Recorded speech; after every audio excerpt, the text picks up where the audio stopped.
Hello everyone. After having long sessions on sets, relations and functions, let me start today with a new topic, quadratic equations and some other equations. I'm so sure the moment you hear word quadratic or quadratic equation, you all must be jumping out of joy because you have already done it. So basically, it is that how much time you spend with a topic that makes you more and more comfortable. So otherwise also, if you ask me, quadratic equations is comparatively a lighter topic. When I say lighter, please do not take it lightly. I mean, topic is lighter, but you have to take it seriously. You have to again learn fresh. So let me define what is a quadratic equation. A quadratic equation is ax square plus bx plus c, where a, b, c belong to R and a not equal to 0. This is the condition we take. Now, why a not equal to 0? Because we want that term of x square to survive because we are studying quadratic equation. Now, when you see this equation, the first thing what comes to your mind is that how do we solve some equation? So, let me write there one example. It is x square minus 7x plus 6 equal to 0.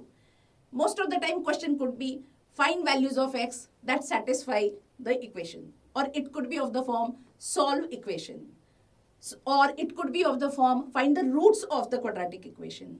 Meaning still remains same, that we are looking for values of x. So those values of x which satisfy the equation, say in our case x square minus 7x plus 6 equal to 0, they would be called solutions of the equation. Now think, as if like I do not know any method, how I would have attempted this question. That if I have to solve x square minus 7x plus 6 equal to 0, what would I do? Obviously, first thing what comes to your mind is I would factorize it. X minus 1, x minus 6 equal to 0, I write. One of the factors 0 means x could be 1 or x could be 6. And these are the two values which satisfy the equation. Now, x equal to 1 and x equal to 6, since they satisfy the equation, so they would be called roots of the equation. Now, when you hear this much, I'm sure you must be thinking that can we always solve a quadratic equation? That means can we always have roots of equation? And also what comes to your mind is that can we always factorize? Because here I have factorized. So factorization is one of the methods to solve a quadratic equation. So if you are thinking that can we always factorize a quadratic equation, if not factorization, then what we would have done further?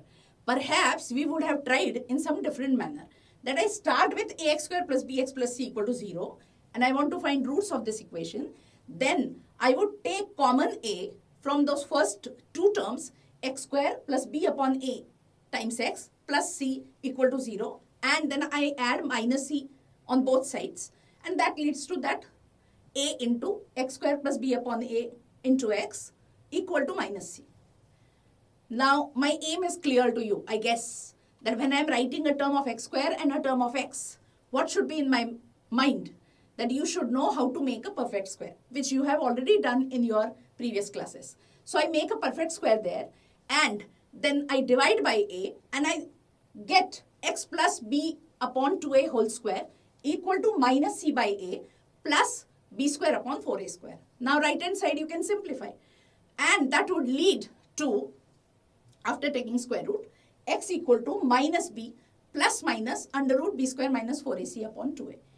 Now if you do not know how to factorize, then this is the another method by which you can always find roots of equation. Now, quantity written inside square root may trouble you. Mind you, please, b square minus 4ac, that quantity becomes now important if you are interested in finding roots, because those roots will depend on now b square minus 4ac. Now, there are two roots, minus b plus under root b square minus 4ac upon 2a, and minus b minus under root b square minus 4ac upon 2a. Now, what are those important things, at least after having this much part of listening, come to your mind? That first thing what I observe is there are two roots of a quadratic equation. So every quadratic equation has two roots. Then next is that would I be always that fortunate to get a simple equation of the form ax square plus bx plus c equal to 0? Mind you, please, you are not now in 10th or 9th standard. I mean, simple algebra may not be there. Equation could be of the form a times then some expression of x, which I have written as fx, plus c upon fx equal to b.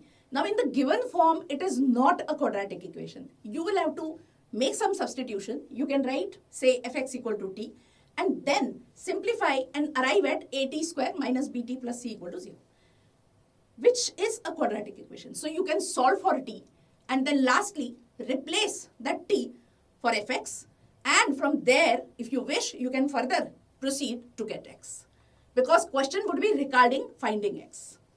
And of course, as I said, that b square minus 4ac is discriminant, and this is extremely important quantity for a quadratic equation. These are the things, at least by now, we have understood. Now let us proceed further, because I have been saying that b square minus 4ac, this is an important quantity to us, and obviously its name now here onwards we will call discriminant. So nature of the roots is depending on that b square minus 4ac. Why I am saying so? Because when you are writing that quantity b square minus 4ac inside square root, then every time you may not be in position to find that quantity square root of discriminant. Now, first thing what you should understand is that if alpha and beta are the roots, then those roots alpha and beta would be real and distinct if b square minus 4ac, that is discriminant, is strictly greater than 0. Now, why do I say so? Because quantity square root of b square minus 4ac in that formula, you are adding or subtracting. So if that b square minus 4ac is strictly greater than 0, then that square root of b square minus 4ac would be some quantity, non-zero one, and then you are adding ones and you are subtracting ones from minus b. So realize this, you will have two distinct values, and answer would be obviously real. So whenever discriminant is greater than 0, we have real and distinct roots, alpha and beta. Now next is that if delta is equal to 0, delta means the discriminant. If that is equal to 0, then roots are real and equal, because that quantity square root of b square minus 4ac in the formula, that disappears, and you would be left with only minus b upon 2a part. And both the roots will happen to be nothing but minus b upon 2a. Now next could be that if delta is less than 0, then what? Then at this point, I will just say that roots are non-real, and I will not stretch the topic further, because there is another chapter in your syllabus which is called complex numbers. Those complex numbers are non-real numbers. So actually that entire chapter starts from that particular word when I say non-real. So let us not get there, at least at this point.